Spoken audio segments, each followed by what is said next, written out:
Hi, this is Kevin Kraut.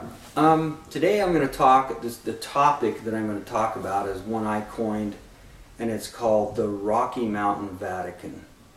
Now, what I mean by the Rocky Mountain Vatican is just like in the Vatican has, you know, its empire and it has its things and it controls the earth and does all this, and you have to have very powerful passes to get into the Vatican and do things, and it's pretty rough. There's a lot of things in there that, you know, if anybody studies the Vatican and what's happening today, things are pretty corrupt.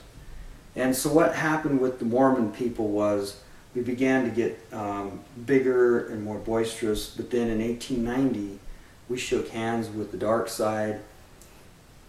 As I've explained in some of my other things, that it was at this very time that Wilford Woodruff made a secret pact with the dark side of the government, or the dark side of who they are.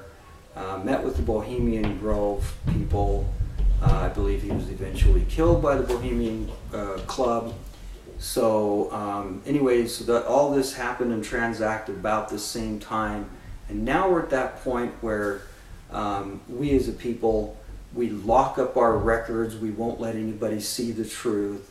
What truth came from Joseph was hidden inside records, inside journals. Many of those journals have been bought and sold. Some, according to some legends, have been burned. Some have been destroyed. Some have been sold.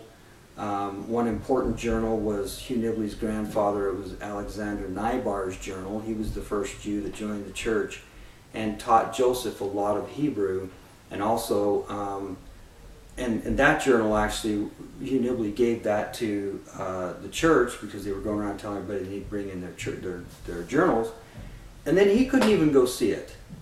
And I heard him 3 times at different sessions, different talks, different things. People would bring that journal up, and he just like angry, you know. And I said, "Gee, why didn't you just copy it, Hugh? I mean, all we need is the information." And he says, "I know. I just figured I could go up there. I go up there and see everything else. They wouldn't let me see my own grandfather's journal."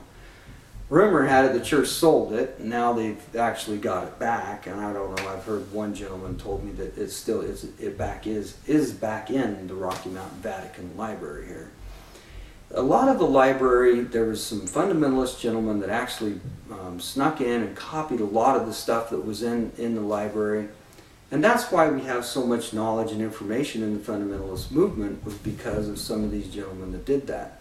Some of this broke out, some of it got in. When they found out, gee, people are finding out the truth, we can't have the underlings find out the truth. We've got to stop this. And so then they put this stop to the records. Now we can't get in. Now we can't find out the truth.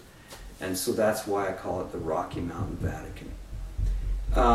It is appropriate at this time to say that at one time there were several general authorities that were very, very open to allowing that to be where people could see. I mean, there was a time when they were really thinking about doing that and not worrying about it.